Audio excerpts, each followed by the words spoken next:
기도하겠습니다. 사랑해 주님, 감사합니다. 오늘도 우리에게 새날 허락하여 주시고 이 아침 주님 앞에 나와 오늘 하루를 시작하게 하여 주심을 감사합니다. 이 시간 주님께 우리 영혼의 시선을 고정합니다. 날마다 말씀 안에 거하고 말씀으로 다져지는 올 하루 또 새해가 되게 하여 주옵소서. 주님, 매 순간 우리와 날마다 동행하여 주시고 주님과 동행하는 그 기쁨이 우리가 만나는 모든 사람들에게 전해지게 하여 주옵소서. 하나님, 우리에게 믿음의 공동체 영화교회를 허락하여 주심을 감사합니다. 주님 세우신 윤광서 위임 목사님께 늘 영육간의 강건함 더하시고 말씀과 성령으로 충만케 하여 주옵소서. 또한 모든 섬기시는 교역자분들과 성도님들 가운데에도 주님의 말씀으로 늘 충만케 하여 주옵소서. 또한 새롭게 지어지는 성전을 통하여 주님께 영광 돌리기를 원합니다. 성전 건축 현장에서 모든 자재와 설비가 제때에 공급되게 하시고 또 작업에 참여하는 모든 손길 가운데 안전과 또 새 힘을 더하여 주시옵소서. 이 과정에서 우리도 함께 기도로 성전을 세워가며 서로 사랑으로 하나 되고 연합하는 공동체가 되게 하여 주옵소서. 특별히 성전 건축을 통해 지역 사회와 이웃들에게 하나님의 사랑과 복음이 흘러가는 생명의 역사가 있게 하여 주시고 우리 영화교회가 이 지역 사회를 향한 축복의 통로, 복음의 통로가 되게 하여 주옵소서. 새로 지어질 성전이 하나님의 임재와 영광이 가득한 곳이 되어 주님을 예배하며 많은 영혼의 회복과 또 구원의 은혜와 사랑을 경험하게 하여 주옵소서. 주님, 베트남 단기 선교를 올려드립니다. 오늘 이 아침에 무사히 인천 공항에 도착하게 하심을 감사드립니다. 베트남 단기 선교를 통해 그 땅에 복음의 씨앗이 심겨져 길 잃고 방황하는 수많은 영혼들이 주님께로 돌아오는 회복의 역사가 있게 하여 주옵소서.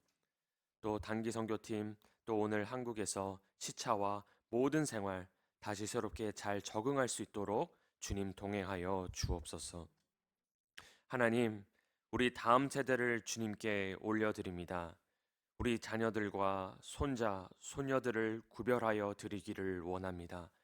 입시 학업 가운데서도 하나님을 기억하고 하나님을 떠올리게 하시고 하나님께서 생명과 지혜의 근원이심을 우리 자녀들이 깨달아 알게 하사 주님 공급하시는 지혜로 학업을 감당케 하여 주옵소서. 우리 자녀들, 우리 다음 세대 가운데 이 시대의 영적 기상도를 바꿀 자녀들이 나오기를 원합니다. 다니엘처럼 주님 앞에 뜻을 정하고 여호수아처럼 하나님만을 섬기기로 결단하는 믿음의 세대가 일어나게 하여 주옵소서. 우리 부모 세대와 자녀 세대가 회개하고 새로워지게 하여 주옵소서. 몸이 불편하신 우리 환우분들 그리고 병상에 몸져 누워 계신 분들을 기억하며 이 시간 주님께 올려드립니다. 주님, 이 아침에 그들에게 찾아가 주셔서 주님께서 친히 안수하여 주시고 그 병든 마음과 그 병든 육체를 위로하시고 치유하여 주옵소서. 모든 불안과 염려를 주님께 맡겨드리며 주님께 소망을 두는 시간 되게 하여 주옵소서. 주님, 우리 사랑하는 대한민국을 주님께 올려드립니다. 혼란 가운데 있는 이 나라에 하나님의 질서와 통치가 임하게 하여 주옵소서. 이 혼란을 잘 극복하여 다시 새롭게 비상하는 우리 대한민국 되게 하여 주옵소서. 북한의 지하교회 성도들을 기억하여 주시고 한반도가 복음으로 통일되고 하나님의 주권을 인정하는 나라 되게 하여 주옵소서. 나라 위정자들에게는 하나님을 경외하는 마음을 부어주사 주님께 겸손히 무릎 꿇을 수 있게 하여 주옵소서. 주님, 오늘도 하나님의 말씀을 사모함으로 이 자리에 나왔습니다. 매 예배마다 성령 하나님 운행하여 주시고 우리 가운데 임재하여 주옵소서. 감사드리며 이 모든 말씀 예수 그리스도의 이름으로 기도드립니다. 아멘. 오늘 말씀 요한복음 4장 1절에서 14절까지 말씀을 함께 보겠습니다. 요한복음 4장 1절에서 14절까지의 말씀을 한 목소리로 읽도록 하겠습니다. 예수께서 제자를 삼고 세례를 베푸시는 것이 요한보다 많다 하는 말을 바리새인들이 들은 줄을 주께서 아신지라. 예수께서 친히 세례를 베푸신 것이 아니요 제자들이 베푼 것이라. 유대를 떠나사 다시 갈릴리로 가실새 사마리아를 통과하여야 하겠는지라. 사마리아에 있는 수가라 하는 동네에 이르시니 야곱이 그 아들 요셉에게 준 땅이 가깝고 거기 또 야곱의 우물이 있더라. 예수께서 길 가시다가 피곤하여 우물 곁에 그대로 앉으시니 때가 6시쯤 되었더라. 사마리아 여자 한 사람이 물을 기르러 왔음에 예수께서 물을 좀 달라 하시니 이는 제자들이 먹을 것을 사러 그 동네에 들어갔음이러라. 사마리아 여자가 이르되 당신은 유대인으로서 어찌하여 사마리아 여자인 나에게 물을 달라 하나이까 하니 이는 유대인이 사마리아인과 상종하지 아니함이러라. 예수께서 대답하여 이르시되 너가 만일 하나님의 선물과 또 내게 물 좀 달라 하는 이가 누구인 줄 알았더라면 너가 그에게 구하였을 것이요 그가 생수를 내게 주었으리라. 여자가 이르되 주여 물기를 그릇도 없고 이 우물은 깊은데 어디서 당신이 그 생수를 얻겠사옵나이까? 우리 조상 야곱이 이 우물을 우리에게 주셨고 또 여기서 자기와 자기 아들들과 짐승이 다 마셨는데 당신이 야곱보다 더 크니이까?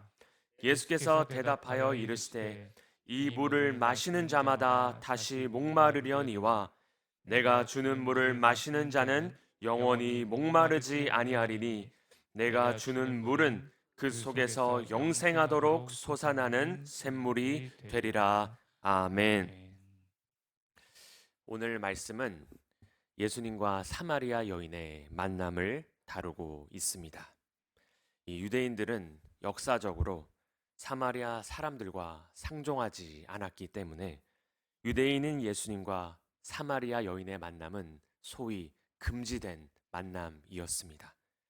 이 사마리아 사람들이 거주하는 지역은 과거 북이스라엘 영토였습니다.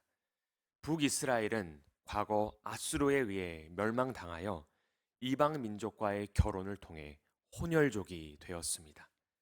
남유다 자손들은 본래 같은 민족이었던 이 북이스라엘이 혼혈족이 된 것에 대해 못마땅하게 여기며 그들을 더 이상 자기와 같은 유대 민족으로 보지 않고 사마리아로 구별하여 부르게 됩니다.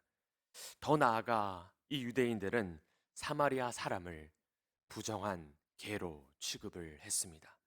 그래서 유대에서 갈릴리 지역으로 이동하거나 여행할 때 사마리아를 거치지 않고 우회해서 며칠씩 더 걸리는 길을 선택했습니다.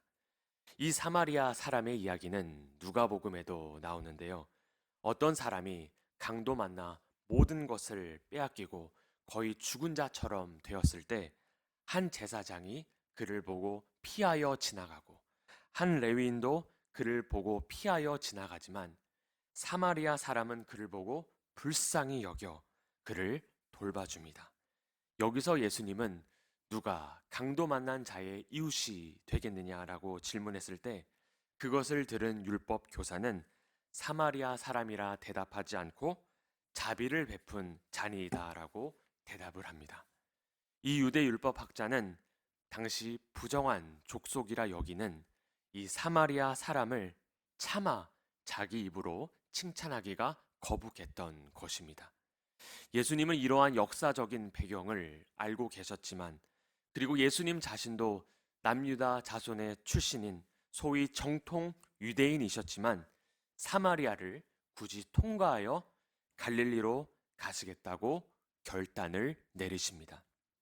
예수님이 이러한 결단을 내리신 목적은 오늘 말씀에서 본 바와 같이 사마리아에 있는 한 영혼에게 찾아가 영원히 목마르지 않을 생수를 주시기 위함입니다. 예수님이 이러한 결단을 내리셔서 그에게 나아가셨을 때 오늘 말씀에 보시면은 이 생수, 이 물이라는 단어가 반복해서 등장하고 있는데요. 6절과 7절 말씀에서 예수님은 야곱의 우물가로 물을 기르러 온 이 사마리아 여인에게 물을 달라고 하십니다. 여기서 야곱의 우물이 나오는데요. 창세기에 보시면은 야곱은 라반의 양떼에게 물을 먹이는 일을 감당했습니다. 양들은 물을 먹고 그리고 어느 정도 시간이 지나면 또 목말라 합니다. 그래서 물을 또 먹여주어야 합니다.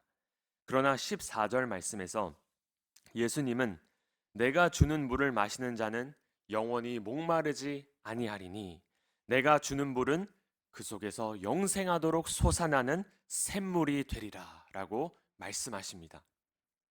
야곱이 주는 물은 시간이 지나면 목마르게 되는 물이지만 예수님이 주시는 물은 영원히 목마르지 않을 생수를 우리에게 주신다라는 것입니다.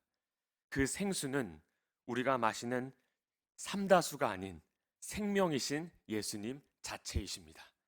생명이신 예수님이 내 안에 거하는 삶은 죽어서 끝나는 인생이 아니라 영생하는 삶인 것입니다. 그 생명을 지금 예수님께서 우리 모두에게 부어 주시겠다라는 것입니다. 예수님은 이 사마리아 여인에게 그리고 오늘 말씀을 듣는 우리 모두에게 그 생명의 말씀, 그 말씀의 생수, 그 보혈의 생수를 부어 주시는 것입니다. 예수님이 우리에게 영원히 목마르지 않을 이 생수를 부어 주시는 두 가지 목적이 있습니다. 첫째로 예수님 자신을 우리에게 주시기 위함입니다. 이 요한복음에서 물은 언제나 예수님의 십자가와 그 의미가 연결이 됩니다. 예수님은 십자가에서 우리를 위해 물과 피를 쏟으셨습니다. 예수님이 십자가를 통해 물과 피를 쏟으심은 예수님 자체를 우리에게 주신 사건입니다. 그래서 예수님이 생수를 우리에게 주신다라는 것은 예수님 자신의 생명을 우리에게 내어 주신다라는 뜻이 됩니다. 그래서 예수님이 흘리신 물과 피, 그 보혈의 생수를 마시는 자마다 구원을 얻고 새 생명을 얻게 되는 것입니다. 예수님이 십자가에서 손과 발이 못 박히심으로 채찍에 맞으심으로 우리가 나음을 얻게 되는 것입니다. 이것이 예수님이 사마리아 여인에게 주신 영원히 목마르지 않을 생수입니다. 예수님은 이 생수를 우리에게도 부어주십니다. 말씀을 통해 그리고 기도를 통해 우리가 주님의 십자가를 바라봄을 통해 그 생수가 우리에게 부어집니다. 우리는 그 생수를 통해 오늘을 살아갈 힘을 얻게 되고 세상을 향해 담대히 나아갈 용기를 얻게 되는 것입니다. 둘째로 예수님이 생수를 우리에게 주시는 목적은 우리로 더 깊은 은혜로 나아가게 하기 위함입니다. 사마리아 여인은 묻습니다. 12절 말씀에서 우리 조상 야곱이 이 우물을 우리에게 주셨고 또 여기서 자기와 자기 아들들과 짐승이 다 마셨는데 당신이 야곱보다 더 크니이까. 예수님이 주시는 물은 이 야곱에게 물려받은 우물보다 더 위대하며 더 깊은 은혜로 나아가게 됨을 예수님은 말씀하십니다. 왜냐하면 예수님이 주는 물을 마시는 자마다 영원히 목마르지 않을 은혜를 경험하게 될 것이기 때문입니다. 요한복음 4장을 계속 보시면 이 사마리아 여인은 남편 5명을 경험했고 지금 있는 남자도 자기 남편이 아닙니다. 이 여인의 목마름과 굶주림을 그 누구도 그동안 채워주지 못했습니다. 이 여인의 인생은 어쩌면 수치와 아픔과 거절감으로 점철되어 있었을지도 모릅니다. 그러나 그 여인이 예수님을 만났을 때 이 여인은 영혼의 진정한 만족을 경험하게 되는 곳입니다. 성 어거스틴은 그의 저서인 고백록에서 다음과 같이 기도합니다. 당신을 위해 우리를 만드셨으므로 우리 마음은 당신 안에서 쉼을 얻을 때까지 늘 불안합니다. 우리 영혼의 진정한 만족은 오직 하나님께로부터만 오는 것입니다. 에스겔 47장 10절 말씀에서 이 강이 흐르는 각처에 모든 것이 살 것이며 또 이 강가에 어부가 설 것이며 엔게디에서부터 에네글라임까지 그물 치는 곳이 될 것이라는 말씀이 있습니다. 엔게디에서부터 에네글라임은 사해, 즉 죽은 물을 가리킵니다.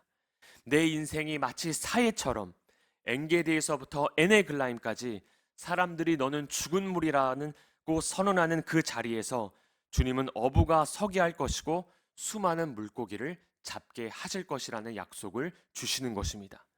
죽은 물과 같았던 이 여인의 인생에 예수님이 찾아오셔서 샘물의 근원이 되어 주시듯 내가 아무리 어둡고 우울한 자리를 살아왔을지라도 하나님은 그 자리를 다시 밝고 행복한 자리로 만들기를 원하십니다. 내 배에서 생수의 강이 흐르게 하시는 분, 내 영혼에 진정한 만족을 주시는 분, 그분이 바로 예수 그리스도이십니다. 우리는 이 예수 그리스도의 은혜 없이는 한순간도 살아갈 수 없는 존재입니다. 이 예수님이 부어주시는 생수의 은혜를 묵상하면서 에스겔 47장에 나오는 이 성전에서 흘러나오는 이 물의 이미지가 연상되었습니다. 이 에스겔 선지자가 한 비전을 보았는데 성전에서 물이 흘러나와서 1,000척씩 측량해 봅니다. 처음에는 그 물이 발목까지 잠기고 나중에 그 물이 무릎까지 잠기고 또 허리가 잠기고 가슴이 잠기고 능히 헤엄칠 수 없는 은혜의 강물을 이루게 되는 모습입니다. 우리가 은혜를 체험하게 될 때 발목까지만 오는 은혜를 경험하시는 분이 있고 또 무릎까지 오는 은혜, 허리까지 잠기는 은혜를 경험하는 삶이 있습니다. 우리가 어떤 일을 시작할 때 내가 어디에 발을 담근다라는 표현을 사용하잖아요. 예, 히브리어 성경을 보면 이 발목은 용서의 은혜를 가리키고 있습니다. 우리가 주님을 믿고 우리가 예수님을 믿고 구원을 받으면 발목까지 오는 은혜, 즉 용서의 은혜를 경험하게 됩니다. 그런데 이것이 전부가 아닙니다. 발목을 넘어 무릎까지 오는 은혜가 있습니다. 무릎까지 오는 은혜는 기도하는 사람이 누리는 은혜입니다. 교회 안에 예수님의 용서의 은혜, 발목의 은혜를 경험하신 분이 많이 계십니다. 그런데 기도하는 사람은 그보다는 적을 때가 많습니다. 여기서 기도하는 사람은 하루 식기도 3번 하는 기도가 아닙니다.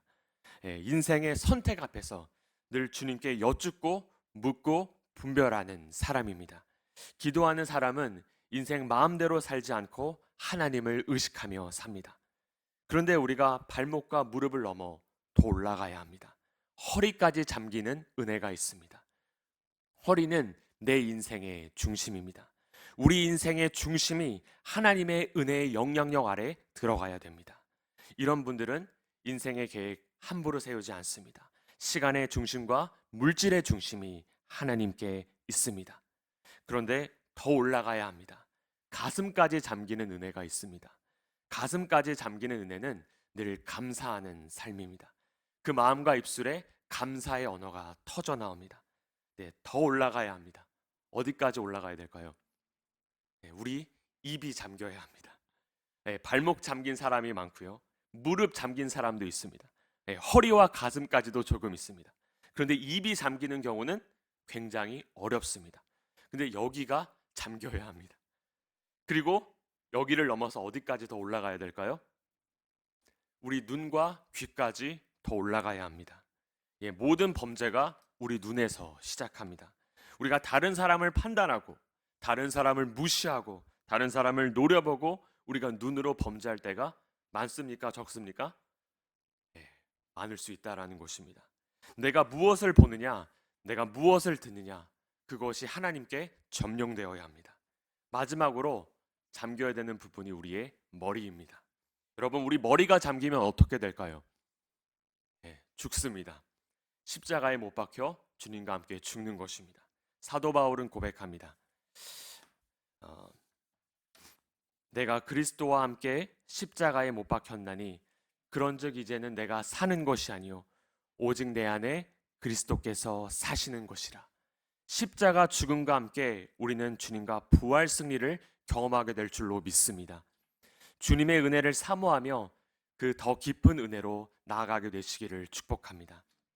예수님이 사마리아 여인과 또 우리에게 영원히 목마르지 않을 물, 그분 자신을 우리에게 주신 것은 내 발목을 채우고 내 무릎과 허리와 내 인생 전체를 잠그는 더 깊은 은혜를 우리로 경험하게 하기 위함입니다.